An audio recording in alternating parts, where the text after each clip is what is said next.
ஈரோடு மாவட்டம் சத்தியமங்கலம் அடுத்த சிக்கரசம்பாளையம் மாதேஸ்வரன் நகர் பகுதியைச் சேர்ந்தவர் அருண் பாரதி. இவர் தான் புதிதாக கட்டியுள்ள வீட்டிற்கு மின் இணைப்பு வழங்க கோரி சிக்கரசம்பாளையம் துணை மின் நிலையத்தில் மனு அளித்துள்ளார். ஆனால் மின் இணைப்பு வழங்க ரூபாய் 6000 லஞ்சமாக வழங்க வேண்டும் என அருண் பாரதியிடம் உதவி பொறியாளர் சண்முகம் மற்றும் துணை பொறியாளர் பாலசுப்ரமணியம் ஆகியோர் கூறியுள்ளனர். இதனால் அதிர்ச்சியடைந்த அருண் பாரதி ஈரோடு லஞ்ச ஒழிப்புத்துறை அதிகாரிகளிடம் புகார் அளித்துள்ளார்.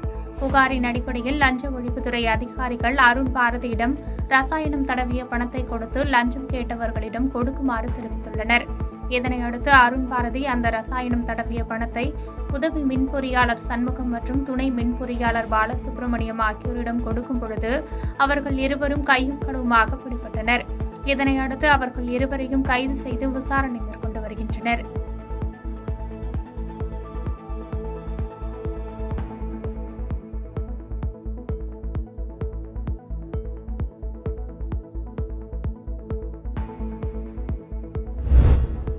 தூத்துக்குடி மாவட்டம் கோவில்பட்டி அருகே உள்ள குமாரகிரியில் நடைபெற்ற தனியார் பள்ளி விளையாட்டு விழாவில் கலந்து கொண்ட மதிமுக முதன்மை செயலாளர் துரை வைகோ போட்டியில் வெற்றி பெற்ற மாணவிகளுக்கு பரிசுகளை வழங்கினார். பின்னர் செய்தியாளர்களிடம் பேசிய அவர், மழை வெள்ளம் பாதிப்புகள் குறித்து தமிழக முதலமைச்சர் மு.க.ஸ்டாலின் பிரதமர் மோடியை சந்தித்து எடுத்துரைத்தார். அதேபோன்று அமைச்சர்கள் தங்கம் தென்னரசு, உதயநிதி ஸ்டாலின் மாபெரும் புள்ளி விவரங்களுடன் ஒன்றிய அரசுக்கு எடுத்துரைத்துள்ளனர். ஆனால் ஒன்றிய அரசு மாற்றான் தாய் மனப்பான்மையுடன் தான் செயல்பட்டு வருகிறது என்று விமர்சித்து பேசினார். 37,000 கோடி தேவை எங்களுக்கு அப்படின்னு சொல்லி நம்முடைய தமிழக அரசு ஒன்றிய அரசுக்கு ஒரு கோரிக்கை வச்சாங்க.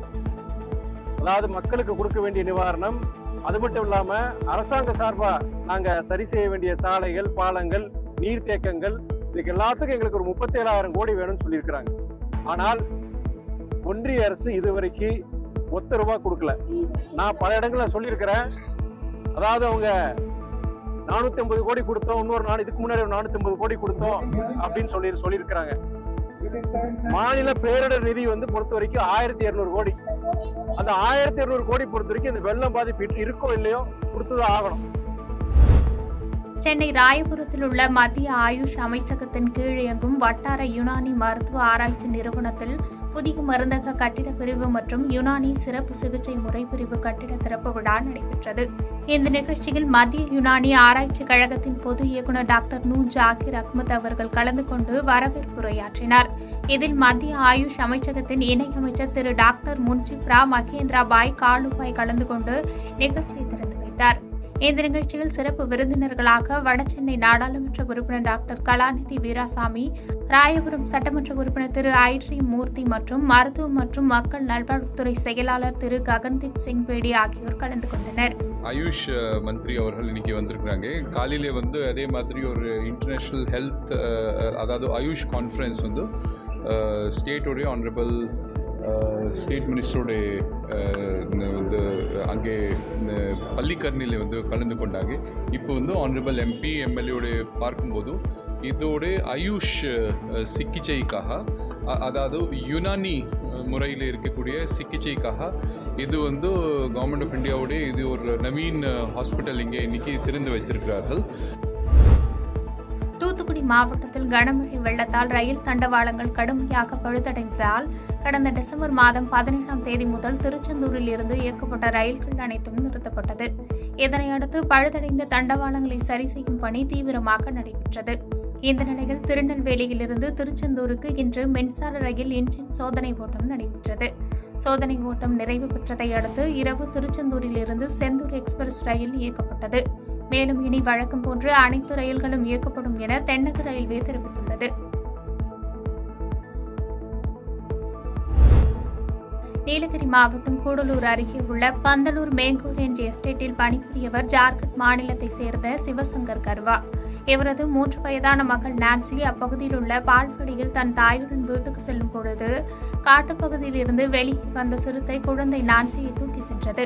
அப்போது அக்கம்பக்கத்தினர் கூச்சலிட்டு பின்தொடரவே சிறுத்தை குழந்தையை விட்டுவிட்டு அங்கிருந்து சென்றது. பின்னர் குழந்தையை உடனடியாக பந்தலூர் மருத்துவமனைக்கு கொண்டு சென்று பரிசோதனை செய்ததில் நான்சி ஏற்கனவே இறந்துவிட்டதாக தெரிவித்தனர். சம்பவத்தன்று கூடலூர் தொகுதி முழுவதும் ஆங்காங்கே சாலை மறியல் போராட்டம் நடைபெற்று வந்த நிலையில் தற்போது உலாவி வரும் சிறுத்தை புலியை உடனடியாக பிடித்து மாற்றிடத்திற்கு கொண்டு செல்ல வேண்டும் என்று போராட்டத்தின் வாயிலாக அனைத்து பகுதிகளிலும் கடையடைப்பு போராட்டத்தில் ஈடுபட்டுள்ளனர்.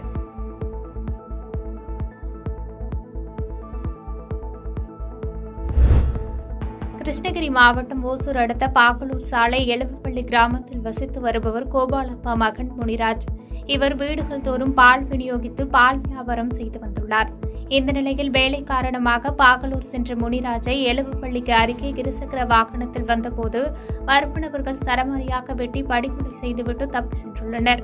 இதுகுறித்து தகவல் அறிந்து சம்பவ இடத்திற்கு சென்ற பாகலூர் போலீசார் முனிராஜ் உடலை மீட்டு ஓசூர் அரசு மருத்துவமனைக்கு அனுப்பி வைத்து கொலை செய்த மர்ம நபர்களை தேடி வருகின்றனர். மேலும் உயிரிழந்த முனிராஜுக்கு திருமணமாகி மனைவி, 2 மகள்கள் மற்றும் 1 மகன் ஆகியோர் உள்ளது குறிப்பிடத்தக்கது.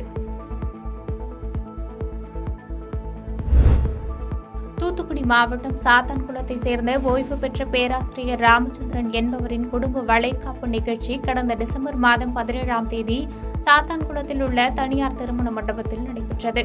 இந்த நிகழ்ச்சியில் பேராசிரியர் ராமச்சந்திரனின் உறவினர் பெண் ஒருவரின் 1.5 பவுன் தங்கச் செயின் காணாமல் போயுள்ளது. இதுகுறித்து பேராசிரியர் ராமச்சந்திரன் திருமண மண்டப நிர்வாகியான அந்தோணி ராஜ் என்பவரிடம் கூறியுள்ளார். அதன் பேரில் மண்டபத்தில் பணியாளராக வேலை செய்யும் மூதாட்டி பாலசுந்தர் என்பவரின் மனைவி அந்தோணி அம்மாள் மண்டபம் முழுவதும் தேடி செயினை கண்டுபிடித்தார். இதையடுத்து மண்டப நிர்வாகி அந்தோணி ராஜ் மூலம் சாத்தான்குளம் டிஎஸ்பி அருளிடம் செயின் ஒப்படைக்கப்பட்டது. அதனைத் தொடர்ந்து தொலைந்த செயினை வாங்கிக் கொண்ட பேராசிரியர் ராமச்சந்திரன் நேர்மையுடன் ஒப்படைத்ததை பாராட்டும் விதமாக 10,000 ரூபாய் பணத்தை மூதாட்டி அந்தோணி அம்மாளுக்கு டிஎஸ்பி அருள் மூலமாக பரிசாக கொடுத்தார். மேலும் சாத்தான்குளம் டிஎஸ்பி அருள் மூதாட்டி அந்தோணி அம்மாளின் நேர்மையை பாராட்டும் விதமாக சால்வை அணிவித்து கௌரவித்தார். கடலூர் மாவட்டம் விருத்தாசலம் அடுத்த வேப்பூர் அருகில் உள்ளது சிறுநசலூர் கிராமம். இக்கிராமத்தில் செல்வராசு, கௌசல்யா தம்பதியின் கூரை வீடு வெண்கசிவினால் வீடு தீப்பற்றி எரிந்தது. அப்போது வீட்டில் யாரும் இல்லாததால் உயிர் சேதம் தவிர்க்கப்பட்டது. மேலும் இந்த தீ விபத்தில் அவர்களது உடைமைகள் 30,000 ரூபாய் ரொக்க பணம், வங்கி புத்தகம் ஆகியவை தீயில் கருகி சேதமடைந்தது. தீ விபத்து தொடர்பாக தகவல் இருந்த வேப்பூர் தீயணைப்பு அலுவலர் சண்முகம் தலைமையிலான தீயணைப்பு வீரர்கள் தீ மேலும் பரவாமல் தண்ணீர் அடித்து தீயை அணைத்தனர். தகவல் அறிந்து வந்த வேப்பூர் போலீசார் வழக்கு பதிவு செய்து விசாரணை செய்து வருகின்றனர். கோவை மாநகரம் காட்டூர் காவல் நிலையம் எல்லைக்குட்பட்ட காந்திபுரம் நகர பேருந்து நிலைய வளாகத்தில் புதியதாக கண்காணிப்பு கேமரா அறை மற்றும் அதனை சுற்றியுள்ள நஞ்சப்பா ரோடு, கிராஸ்கட் ரோடு ஆகிய சாலைகளில் 44 கண்காணிப்பு கேமராக்கள் ஆகியவற்றை கோவை மாநகர காவல் ஆணையர் பாலகிருஷ்ணன் கலந்து கொண்டு துவக்கி வைத்தார். இதுகுறித்து பேசிய ஆணையர் பாலகிருஷ்ணன், அனைத்து இடங்களிலும் கேமராக்கள் பொருத்தும் பணிகள் மூலம் குற்றங்கள் குறையும், ஏதாவது அசம்பாவிதங்கள் ஏற்படாமல் தடுக்க முடியும் என்று குறிப்பிட்டார். நிகழ்ச்சியில் சட்ட ஒழுங்கு உதவி ஆணையர் கணேசன், காட்டூர் காவல் நிலைய ஆய்வாளர் பத்ரகாளி பவுனு, உதவி ஆய்வாளர் ஐயாசாமி மற்றும் உதவி ஆய்வாளர்கள், காவலர்கள், கவுன்சிலர் வித்யா ராமநாதன் உட்பட பலர் கலந்து கொண்டனர். கள்ளக்குறிச்சி அருகே உள்ள நிறைமதி கிராமத்தில் சுமார் 800 குடும்பங்களுக்கு மேல் வசித்து வருகின்றனர். இந்நிலையில் இந்த கிராமத்தில் வயது மூப்பின் காரணமாகவோ உடல்நிலை குறைவு காரணமாகவோ யாரேனும் மரணமடைந்தால் கிராமத்தின் இடுகாட்டிற்கு இறந்தவர்களின் சடலங்களை நல்லடக்கம் செய்வதற்காக செல்லும் தெருவான கிழக்கு தெரு சாலையில் உள்ள சிறிய பாலத்தினை கடந்துதான் செல்ல வேண்டும். இந்நிலையில் சுமார் ஓராண்டாக கழிவுநீர் வாய்க்கால் செல்லும் பகுதியின் மேற்பரப்பில் பாலம் சுமார் 2 மீட்டர் சுற்றளவிற்கு சேதமடைந்துள்ளது. இதனால் அவ்வழியே இறந்தவர்களின் சடலங்களை தூக்கி செல்லும் பொழுது கிராம மக்கள் பெரிதும் சிரமத்திற்கு ஆளாகி வருகின்றனர். மேலும் பாலம் சேதமடைந்து ஓராண்டில் அந்த கிராமத்தில் 4ற்கும் மேற்பட்டவர்கள் உயிரிழந்துள்ளதாக வேதனை தெரிவிக்கும் அப்பகுதி மக்கள் மாவட்ட நிர்வாகம் இதில் தலையிட்டு உரிய நடவடிக்கை எடுக்க கோரிக்கை விடுத்துள்ளனர்.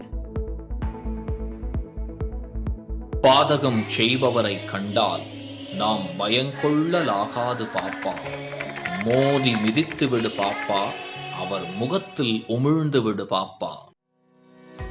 அண்மை செய்திகளை உடனுக்குடன் தெரிந்து கொள்ள இணைந்திருங்கள் இயம்நாடு தொலைக்காட்சியுடன்.